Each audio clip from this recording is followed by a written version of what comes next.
ensemble pour le 10h midi avec vous sur Sud Radio 0826 300 300. On va commenter l'actualité avec Kerima Mendes. Bonjour, vous êtes responsable associative. Jackie Isabello, communicant, cofondateur de l'agence Coriolink. Bonjour, Alexis Bachelet, ancien député PS et chef d'entreprise aujourd'hui. Et Geoffroy Boulard, maire LR du 17e arrondissement. Bonjour à vous. La réforme des retraites vers un 49-3. Faut-il un référendum? On en parle avec vous. Les agriculteurs sont-ils maltraités? Vous avez entendu le président de la République qui dit qu'il ne faut pas que les agriculteurs votent pour le Front National et en même temps, ils sont pas très bien traités par ailleurs. Le président de la République a dit qu'il ne tolérera aucune violence à l'encontre des agriculteurs. Ils sont déjà, je pense, victimes de violences, mais d'un autre type de violence. Et puis, on parlera peut-être, si on a le temps, de la justice sans moyens. Cette jeune femme qui a été retrouvée morte, mangée par ses chiens. La vérité, par ses chiens, des chiens, justement, on ne sait pas encore. La vérité a un prix, puisqu'aujourd'hui, il faudrait payer 200 000 € pour avoir les résultats des tests qui ont été effectués sur les chiens de la chasse à courre. Et c'est vrai qu'on tombe un peu de l'armoire quand on se dit qu'aujourd'hui, d'abord, ça coûte aussi cher et puis que la justice n'a pas les moyens. Vos coups de cœur, vos coups de gueule, peut-être qu'on peut, avant, parler, on a appris ce matin la mort de Michel Charasse, ancien ministre de François Mitterrand. Il est décédé à l'âge de 78 ans. Vous vous souvenez, quand on a l'image de Charasse, on voit le cigare, les bretelles. Il a été le compagnon de Véronique Colucci également. Et vous en avez chacun, oui, vous en avez un souvenir. Oui, voilà, on rentre dans la vie privée, mais c'était connu. Vous en avez un souvenir, vous l'avez connu, Alexis? Oui, je l'ai rencontré une fois, quand il était sénateur. Quand il était sénateur. Je n'ai pas gardé un très bon souvenir, mais...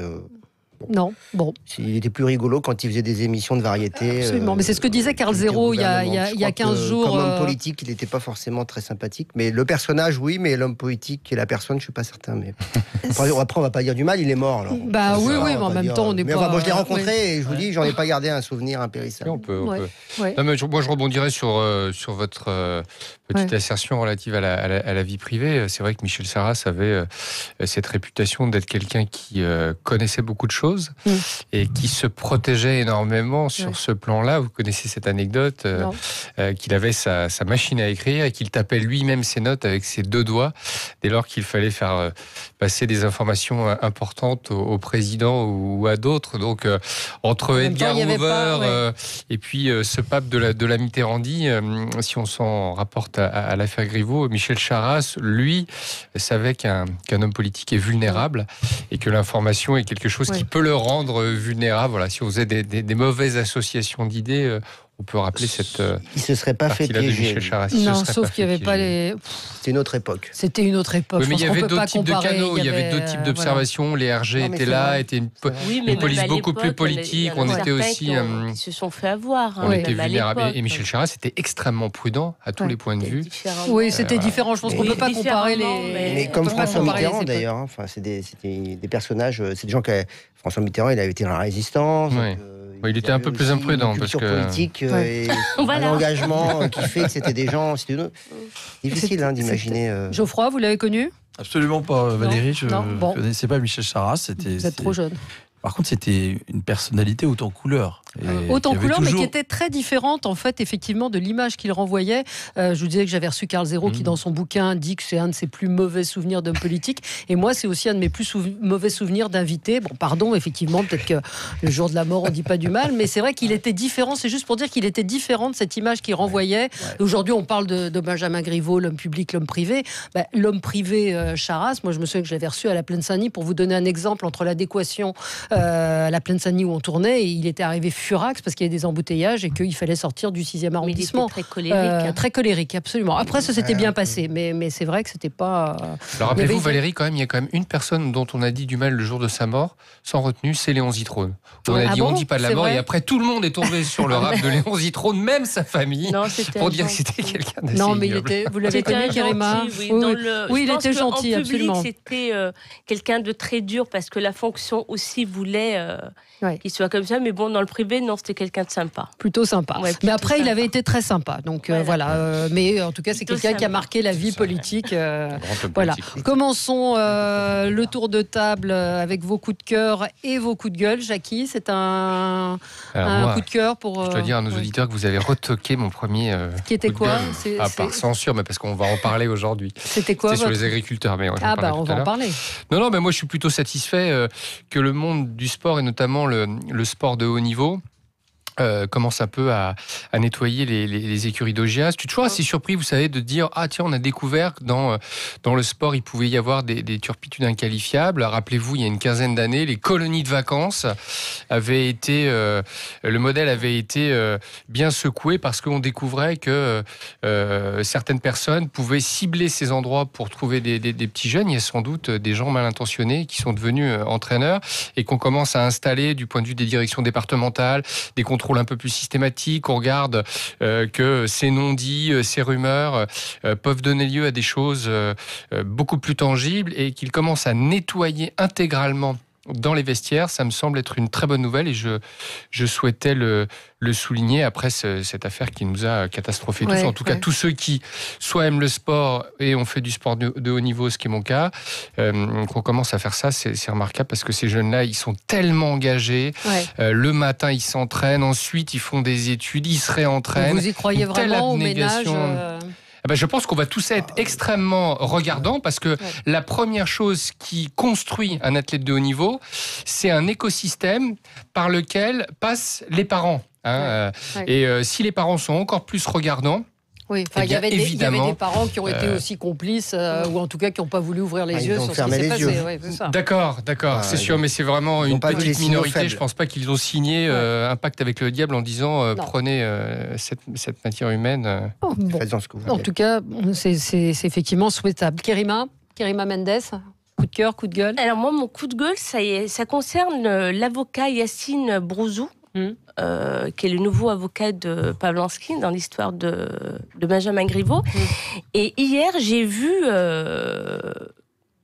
on a fait son portrait sur LCI. C'était un portrait qui n'était pas très sympa. Donc, c'était pas un portrait, parce que certains se sont offusqués en disant que c'était un portrait raciste. Ce n'était pas un portrait raciste. Il n'y a pas eu du racisme là-dedans.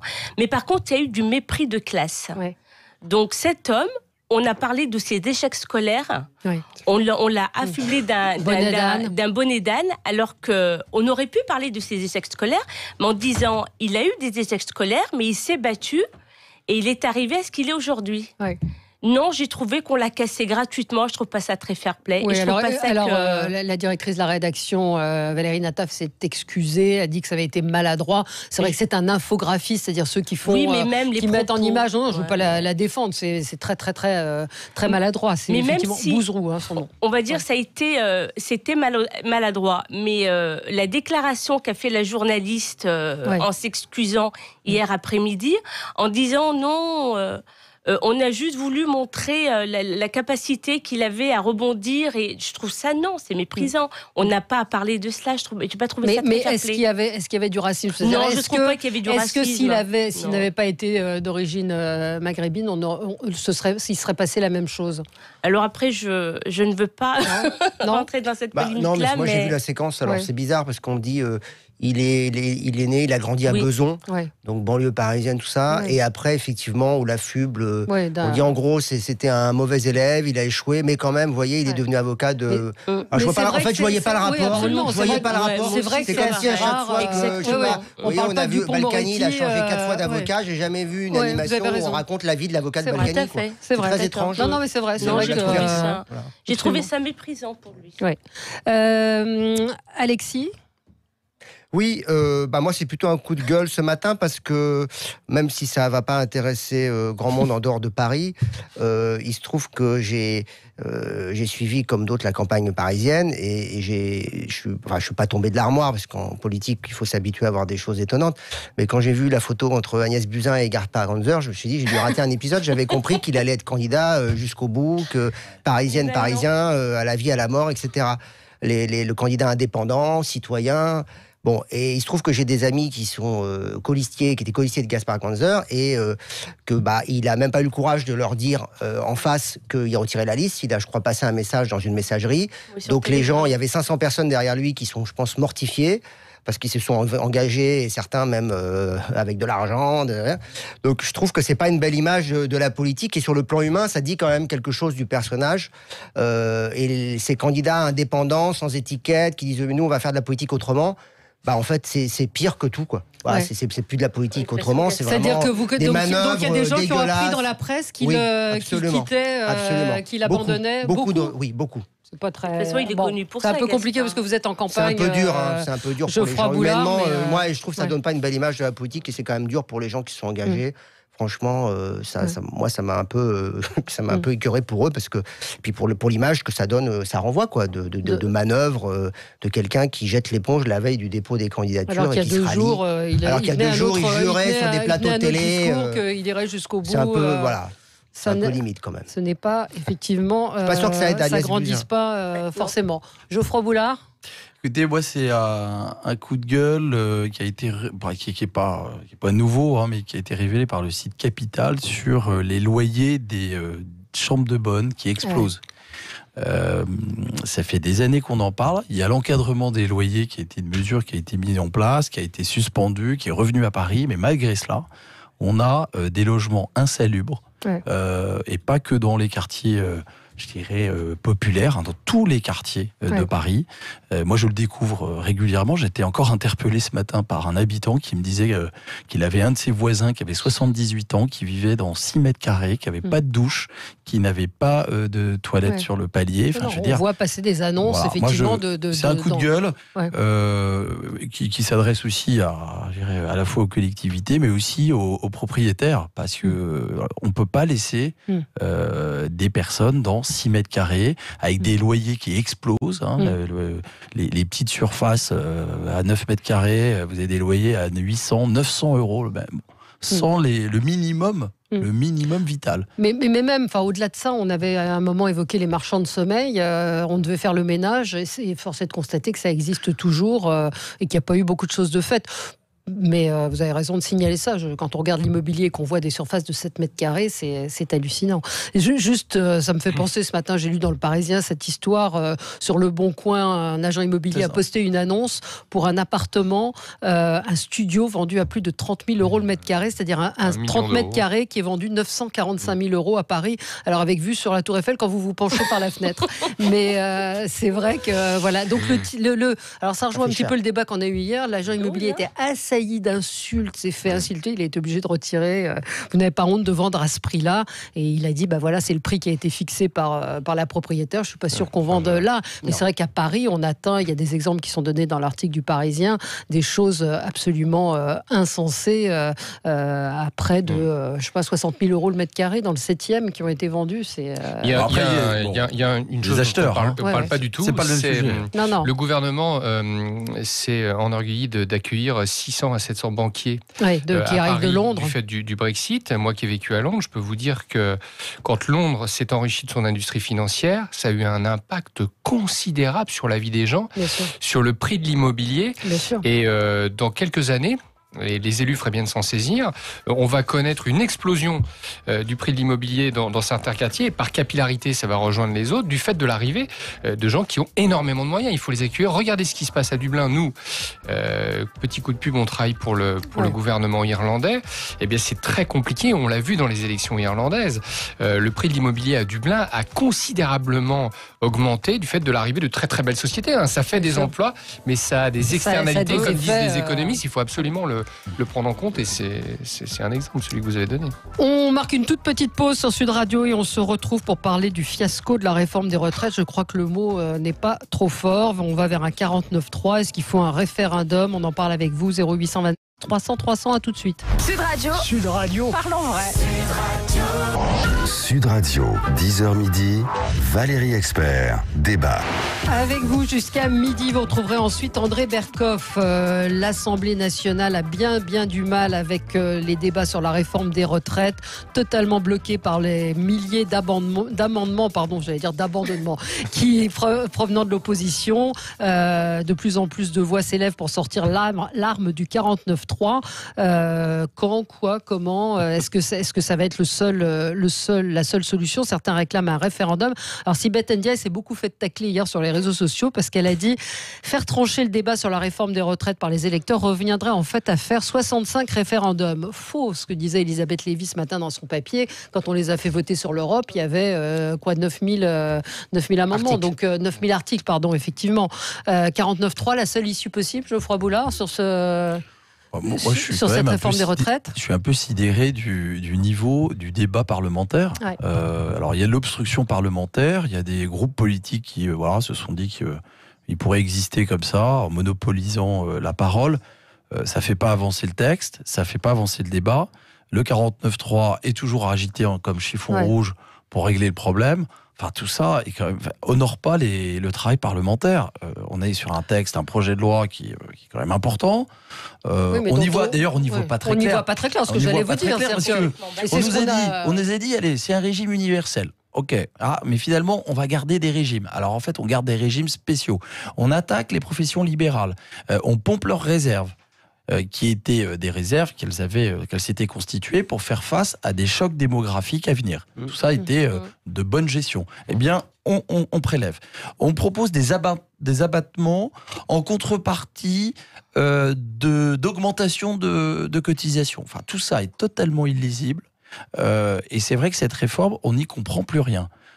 Alors qu'on aurait pu avoir un vrai régime universel avec un socle de niveau sécurité sociale, laisser un certain nombre de caisses autonomes qui fonctionnaient très bien continuer à le faire. Comme celle des avocats. Donc là, le gouvernement est totalement responsable. Bon, il y a de l'opposition un peu systématique, absolument pas constructive. Bon, je trouve ça vraiment dommage parce que c'est pas ça la politique. La politique, c'est de débattre et puis c'est aussi d'apporter un certain nombre de contributions et de faire évoluer le texte. Mais là, franchement, on n'est pas au niveau. Et le gouvernement qui passe au 49.3 et qui dit même, non, le référendum, ça sert à rien. C'est pas possible. Mais ça, dans tous les quinquennats, on entend ça. C'est-à-dire que c'est super pendant les campagnes, et puis c'est jamais possible. Je trouve que c'est dommage parce que le système des retraites, il touche beaucoup de personnes et des générations qui vont arrivent. être impactées par cette réforme. Kerima Mendes. De toute façon, je pense que le 49.3, ce gouvernement est capable de passer par le 49.3. Moi, je ne serais pas étonnée qu'à la dernière minute, on nous dise, écoutez, il y a trop de cacophonie, il n'y a pas d'entente, on fait passer par le 49.3. La problématique de cette réforme des retraites, c'est que le gouvernement du départ a très mal expliqué les choses et qu'on voit qu'au fur et à mesure, ils enlèvent, ils rajoutent et qu'il n'y a rien qui est cohérent dans ce projet. Donc c'est pour ça qu'il y a cette confusion de la part de l'opposition et du gouvernement. Oui. Alexis Bachelet. Alors, moi, j'ai 2 49.3 dans mon CV. Quand j'étais parlementaire, je me rappelle bien dans quel cadre ça a été utilisé. Et normalement, l'article 49.3, qui avait d'ailleurs été utilisé 44 fois par Michel Rocard entre 1988 et 1991, parce qu'il y avait une majorité relative, normalement, c'est un outil ce qu'on appelle le parlementarisme rationalisé, voulu par le général de Gaulle, avec l'article 40 et plein d'autres articles dans notre belle Constitution, pour vraiment obliger le Parlement à aller dans le sens du gouvernement. Et là, en l'occurrence, l'article 49.3, c'est fait pour discipliner une majorité indisciplinée. Même quand on a 300 ou 350 députés, on peut avoir à un moment donné un texte qui ne passe pas. Et donc le 49.3, ça amène à soit vous votez la motion de censure et donc vous faites tomber le gouvernement, soit la loi est considérée comme adoptée. Et effectivement, quand vous l'utilisez dès le début, vous pouvez l'utiliser, c'est arrivé sur la loi Macron en 2015 ou sur la loi Travail, vous imaginez, tous les amendements tombent et le texte est adopté tel que le gouvernement le souhaite. Donc c'est un passage en force, mais c'est aussi une manière de discipliner. Là, moi, ça serait une des premières fois qu'on utiliserait l'article 49.3 pour contrer l'opposition, en fait. On change complètement la logique de cet article. C'est plus pour forcer la majorité à se à se solidariser, c'est pour couper le cours au débat et faire tomber tous les amendements de l'opposition. Ouais. Sachant que je trouve que la ligne du gouvernement qui consiste aujourd'hui à fustiger l'obstruction parlementaire, bon, on ne va pas remonter mais enfin, ça a toujours existé. Quand il y a eu de la majorité et l'opposition, c'est un jeu dans le Parlement. Quand la minorité n'a qu'un seul pouvoir, c'est celui de tenter de ralentir l'adoption d'un texte. Donc là, l'opposition est très remontée. Ils sont pas nombreux, mais ils sont très remontés. Il y a eu beaucoup d'amendements. Et le gouvernement dit, en gros, c'est dégueulasse, cette opposition qui nous empêche de travailler. Mais enfin, il y a 350 députés de la majorité. Bon, de toute façon, le texte, il sera adopté.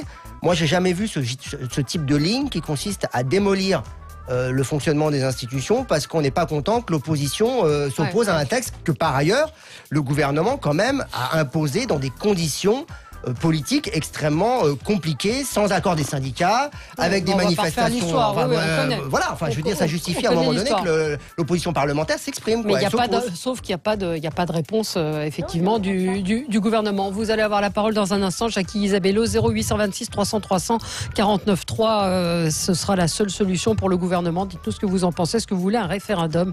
On parle avec vous sur Sud Radio. La question, Sud Radio, 10h midi, débat.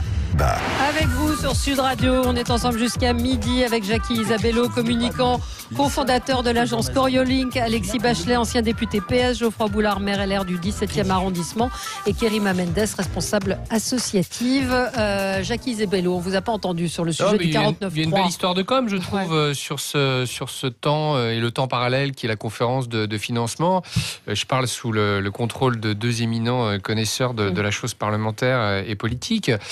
Vous savez qu'il y a la règle du temps législatif programmé. Si on avait attendu un peu, on pouvait imposer un temps pour lire ce texte. On a l'article 100 qui permet de faire tomber tout un tas d'amendements subséquents. On a la possibilité d'épurer. Le gouvernement veut juste faire passer un message. Il y a de l'obstruction et c'est pas normal. Alors que l'obstruction parlementaire, évidemment qu'elle est normale. Enfin, la démocratie, c'est pas l'armée. Non mais attendez, vous le savez Valérie, le texte sur GDF, Suez, qui est quand même le truc qui fonctionne le plus aujourd'hui, 130 000 amendements. Bon, ça fait partie du... Comme j'ai tendance à dire, la chambre au foot, ça fait partie du match. Voilà.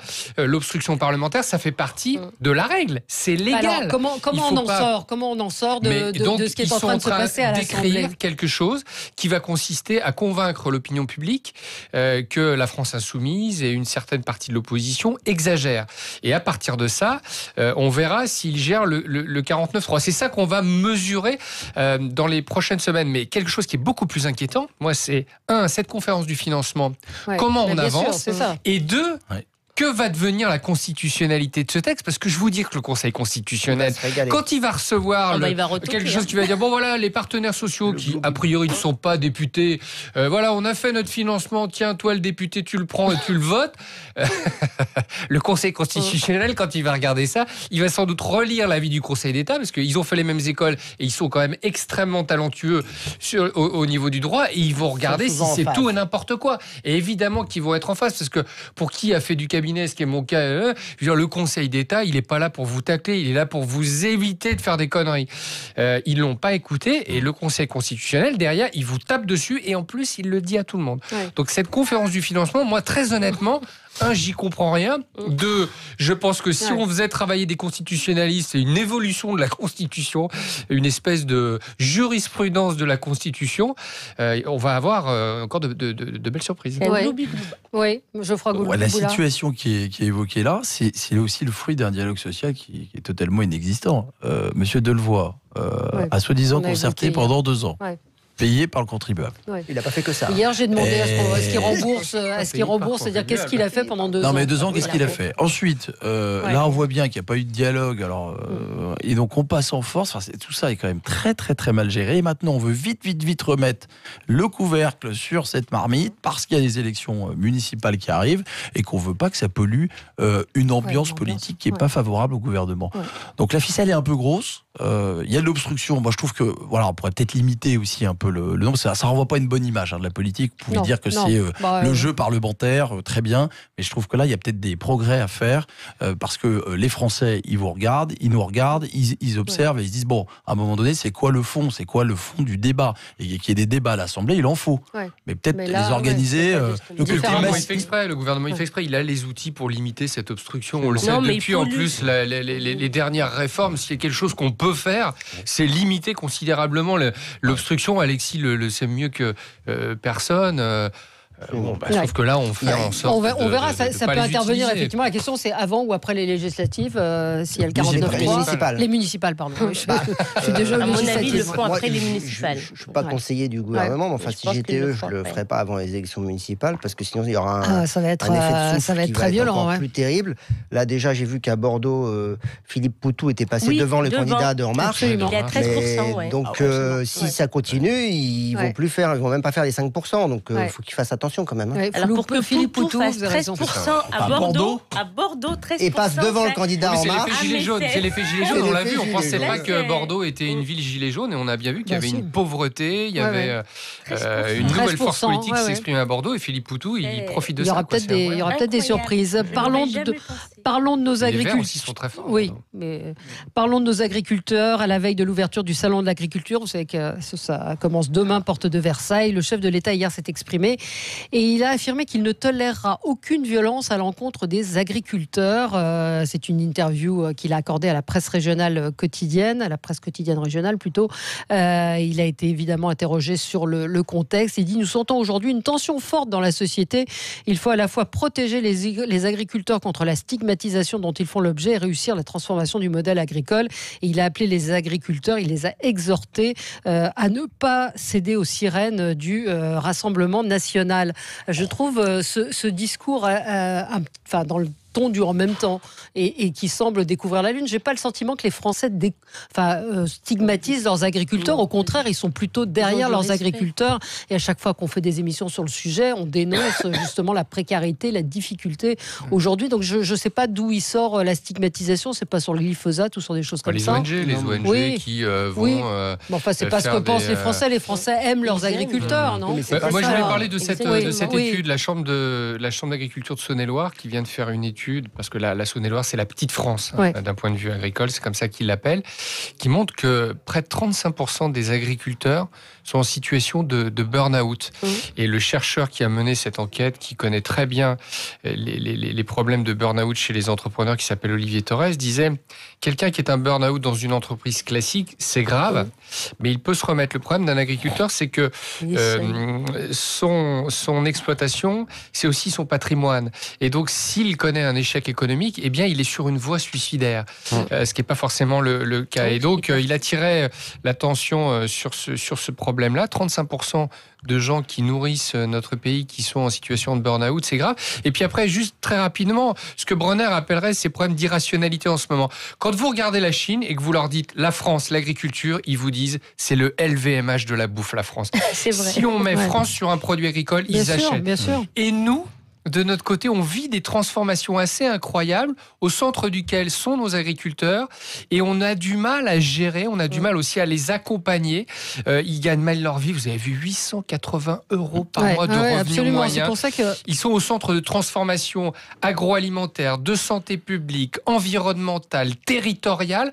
Ils sont victimes de problèmes de sécurité. Regardez cet agriculteur qui a déposé 60 fois plainte. Déclaration du président de la République. Et il a été en prison. Et ce vote agricole vers le Front National. J'ai l'impression que dans ces déclarations, il montre... Kerima Mendes, parlez bien dans le micro. Il montre les Français un peu les uns contre les autres quand il dit « Je ne tolérerai pas de violence envers les agriculteurs ». Ça veut dire que d'un autre côté, je tolère la violence envers les autres. Ce n'est pas bien grave. Je trouve que les propos sont graves. Et qu'on n'a pas à monter quelques gilets jaunes. Et qu'on n'a pas à... Mais pas tous aux agriculteurs. Et qu'on n'a pas à monter les Français les uns contre les autres. Je pense que la situation est assez grave dans ce pays pour jouer avec les mots, et que quand on est président de la République, on doit faire attention à ce qu'on dit et à ce qu'on fait. Et on sait que la situation des agriculteurs est une situation catastrophique en France. Et je pense qu'il devrait quand même, je pense qu'il a quand même des bons communicants, qu'ils essayent de revoir un peu. Quoi, vous mettez un point d'interrogation à la fin. Un grand point d'interrogation. 0826 300 300, soutenez-vous les agriculteurs. Est-ce que vous avez le sentiment de les stigmatiser ? Moi, j'avoue que j'ai eu du mal à comprendre une violence à l'encontre des agriculteurs. Est-ce que, à part les gens qui vont voler leur carburant, on voit des gens... Le glyphosate aussi, les gens qui ont... Oui, le glyphosate, mais enfin, je vois les commentaires qu'on a sur Facebook. Daphné nous dit, si on n'a plus d'éleveurs ou de maraîchers, on mange quoi ? Ils nous nourrissent, ils façonnent notre agriculteur. Alors oui, Rémi dit, quand on parle des agriculteurs, il dit qu'il faut distinguer la FNSEA et ceux qui galèrent dans leur coin. Certes, mais quand on parle des agriculteurs, on a plutôt l'image des gens qui galèrent. Moi, je suis fils d'agriculteur, donc je connais bien le quotidien des agriculteurs, je peux vous le dire. Vous n'êtes pas né à Paris, vous n'avez pas élevé vos enfants dans le 17e. Je suis né en Normandie, mais comme beaucoup de Parisiens, on est fiers de nos racines régionales. En l'occurrence, moi, elles sont rurales. Et je peux vous dire que les agriculteurs, ce qu'ils veulent, eux, c'est d'abord pouvoir vivre de leur mission, à savoir nourrir les autres. Alors il y a un certain nombre de sujets qui se posent, et vous l'avez dit, c'est extrêmement complexe d'être agriculteur aujourd'hui, et il faut absolument les encourager.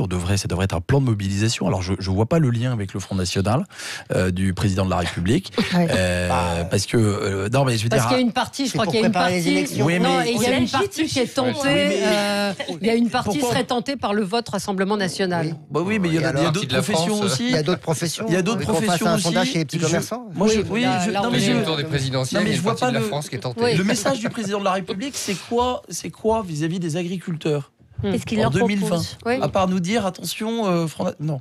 Il y a un discours, le président de la République, qui doit défendre l'agriculture française. Comment il la défend ?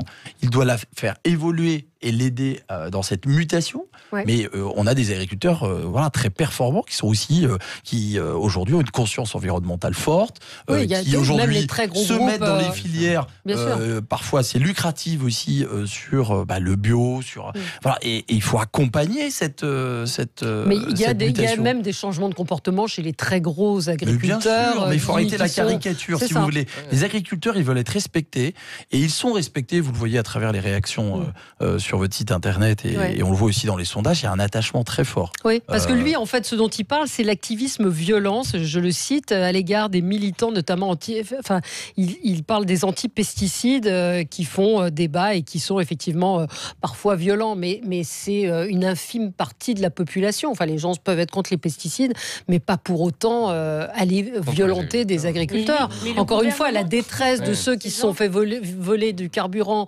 régulièrement, moi je les ai entendus sur les ondes avec celui qui a été incarcéré, quand on voit que ça fait 20 fois, 30 fois qu'ils se font piquer du carburant, qu'il n'y a rien qui est fait, qu'on ne les aide pas, qu'ils sont abandonnés à leur sort les uns et les autres, je ne vois pas où est la stigmatisation des Français. Non, là, je ne comprends pas cette Alexis mélange tout. Cette phrase, oui.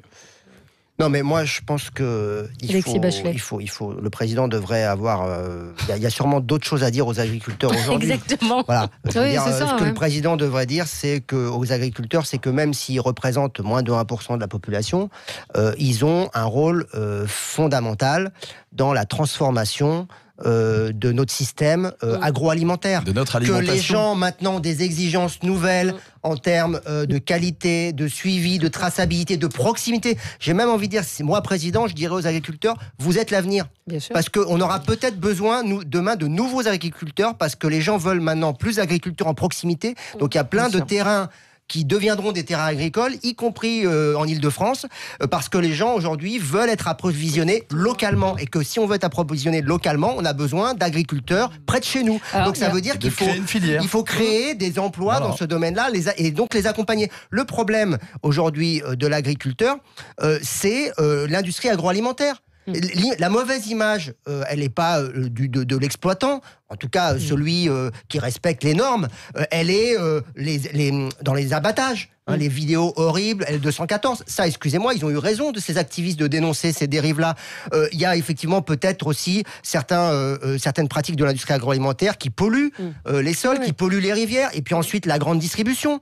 Peut-être que le gouvernement devrait aussi faire le bilan des lois qui ont été votées, qui devaient soi-disant mieux protéger les revenus des exploitants. Est-ce que c'est réel ? Non. On en parle, ils continuent à s'appauvrir. Donc ça veut Bien dire sûr. qu'il faudrait peut-être que le gouvernement vote des lois un peu plus offensives pour tordre le bras de la grande distribution, en finir avec des marges délirantes dans les boutiques, alors Et qu'à qui la devait- production, les prix continuent de baisser. Et ce qui a été Voilà. mis en place, finalement, n'a pas fonctionné. Ce qui visait donc je la loi trouve que alimentation, elle a pas qui marché, visait... ouais. Non, elle fonctionnait mais c'était évident depuis le départ que ça ne marcherait pas. Je trouve que le président de la République est à côté de la plaque. Moi, je trouve que... Voilà, alors, qui passe que- je continue de citer le président, qui s'est donc dit président des Français et des Françaises avec un attachement particulier à l'agriculture qui participe à l'art d'être français. Je trouve qu'il y a une c'est déconnexion ridicule. dans cette L'art phrase. d'être français. Les agriculteurs illustrent l'attachement au travail qui, avec l'école et la santé, sont des fondamentaux de ce à quoi je crois. C'est des banalités. C'est du vent, c'est des banalités. du blabla. complètement, Geoffroy C'est pas Boulard. ce qu'attendent les agriculteurs. Les agriculteurs, Ils mélangent. je rejoins Alexis Bachelet. Il faut les aider à développer leur filière, rapprocher les urbains des ruraux. Voilà un bel objectif. Parce que c'est un Réduire objectif la de fracture. cohésion nationale. Et il y a une demande très forte. Moi, j'ai encore accompagné là des agriculteurs bretons qui vont monter un comptoir fermier dans le 17e. Mais voilà, j'aimerais qu'il y ait un plan national pour aider les agriculteurs dans nos régions qui sont excellents, qui travaillent selon un certain nombre de normes, de standards, de traçabilité, qui puissent faire connaître leur production en direct. Voilà, développer un grand plan national pour développer le circuit court des agriculteurs. Voilà, quelque chose d'ambitieux. Voilà, quelque chose qui fédérera à la fois les ruraux et les urbains. Voilà. Alors, on parle du Front National. Et rappelons aussi le retard français en matière d'agriculture biologique. Ouais. On a extrêmement peu je crois qu'on a moins de 5% des surfaces agricoles qui sont consacrées au bio. En Allemagne, c'est 20. Et dans la plupart des grands pays agricoles, c'est plus. Donc on est obligé d'importer du bio d'Argentine ou du bout du monde. Allez, C'est pas normal. allez, on va Espagne, marquer une... Avec quel critère On va marquer une toute petite pause. Et puis il y a ce truc des tomates, là, ceux qui cultivent des tomates au mois de février Ça. avec le virus de la tomate, c'est Ça. un peu étrange. On aura Alain en ligne avec nous qui voulait réagir. À tout de suite. Sud Radio, c'est vous qui en parlez le mieux. J'adore votre bonne humeur. Sud Radio, parlons vrai. Avec vous jusqu'à midi, vous retrouverez ensuite André Berkov. Je suis avec Kerima Mendes, Jackie Isabello, Alexis Bachelet et Geoffroy Boulard. On a Alain en ligne qui souhaitait réagir. Bonjour Alain. Oui, bonjour. Vous êtes Bonjour. agriculteur ? Je suis agriculteur depuis 60 ans, oui. D'accord. Bonjour. Et alors vous avez réagi comment à la phrase du président de la République ? Oh, la phrase du président de la République, on m'a réglé le problème de suite, elle est comme les autres. Ouais. Nous, les agriculteurs, nous avons le plus beau métier du monde, je pense, avec les instituteurs, les infirmières, les chercheurs. Hein. Mais le président de la République, comme d'habitude, il parle de violence, il parle de tout ça. Quand il nous envoie des ours et des loups dans les Pyrénées, dans les montagnes de France, il n'y pense pas à la violence, il ne pense pas aux images que vivent les éleveurs. Ça, c'est la première chose. La deuxième chose que je voudrais dire, c'est que la France, au-delà de tout ça, est un exemple de savoir-faire reconnu dans le monde entier. Vous savez, nos méthodes, elles sont copiées, enviées, adoptées. Ouais. Nos races françaises, notamment en viande et lait, sont plébiscitées sur les 5 continents. Nos méthodes de sélection qui ont été élaborées avec les éleveurs, les ingénieurs, l'INRA, l'Institut de l'élevage, etc., font école dans le monde entier. Ouais. Nos paysans, vous savez, moi je ne sais pas faire court, alors laissez-moi au moins une petite minute. Ouais. Nos paysans, nos chambres d'agriculture ont mis en place des chartes de bonnes pratiques. Le côté vertueux de l'élevage en France et de la culture en France est reconnu dans le monde entier. Cela garantit la méthode, le suivi, la traçabilité. Oui, c'est ce qu'on disait, c'est-à-dire que du label français est reconnu et gage de qualité. Le respect agro-environnemental. Nos produits sont distingués, vous me parlez du label, par le label rouge, la viande. Ouais. Mais nous, par exemple, en Limousin, moi je suis ariégeois, j'habite au pays de Périne-de-la-Font, dans les Monts-d'Aulne. Mais le label rouge, on l'a depuis 1986. Les fromages, les céréales, etc. Vous savez, les agriculteurs de France, quels qu'ils soient de la Beauce ou qu'ils soient des pentes montagneuses des Pyrénées ou des Alpes, ils ont le souci de préserver la nature, l'écosystème. Et ça se voit. Vous allez dans mes Monts-d'Aulne, là, au pied du pic Saint-Barthélemy, au mois de juillet, vous avez 850 fleurs différentes et flores différentes qui embellissent le paysage. Mais Alors, vous après, avez le sentiment d'être aujourd'hui maltraité, de ne pas être pris en considération ? On est maltraité, oui et non, parce que moi, tous les gens que je rencontre reconnaissent ce côté-là. Ils savent que, vous savez, nos produits font le bonheur au niveau de la santé, de la saveur de tout le monde. Des restos du cœur, j'ai envie de dire, jusqu'aux tables prestigieuses des chefs étoilés. Par contre, ce qui est dur à supporter aujourd'hui, c'est le côté mensonger de tous ces gens qui se disent écologistes et qui sont des écologistes de salon, qui sont des rêveurs qui fantasment. Des écologistes, vous savez, l'écologie, c'est beau, c'est un joli mot d'écologie, mais il est galvaudé aujourd'hui. Ces gens-là n'ont jamais fait naître un poussin. La nature, le bien-être animal, c'est le bon sens, tout simplement. Aujourd'hui, on montre du doigt des choses qui quelquefois peuvent apparaître, vous savez, les abattoirs, des trucs comme ça. C'est jamais beau, l'abattoir. Non. On ne va pas montrer les voitures. Pour faire la promotion de voitures, on ne va pas vous montrer les accidents. Mais non, Alain, bien sûr. Président, vous êtes passionnant, non, mais Alain, vous passionnez, vous en parlez très bien de votre métier et puis de cette passion. Oui, vous produisez quoi, vous? Moi, depuis 1972, j'élève des bovins limousins, 48 ans de sélection. 50 ans de sélection en race rasconnaise, 44 ans de sélection en chevaux de Mérens. Beau parcours. Ah oui, c'est voilà, vous êtes un exemple. Je suis modeste, mais j'en suis fier et j'ai fait naître des milliers de reproducteurs, mais je n'ai pas envie de parler de moi. Wow. Ils font école dans le monde entier. Nous, on vous écoute. Non, on aimait. Voilà, c'était intéressant. C'était intéressant de vous entendre, et on entend effectivement la passion et l'amour que certains agriculteurs. Plutôt que Emmanuel Macron soit obsédé par l'intelligence artificielle, il ferait mieux de lancer un grand plan d'intelligence agroalimentaire, puisqu'il crée des concepts comme le séparatisme. Aujourd'hui, cette filière qui se vend, comme l'a dit Alain, partout dans le monde, qui est reconnu, puisqu'on nous explique en ce moment que la politique agricole commune va encore évoluer, il ne faut pas que ça se fasse au détriment de nos agriculteurs.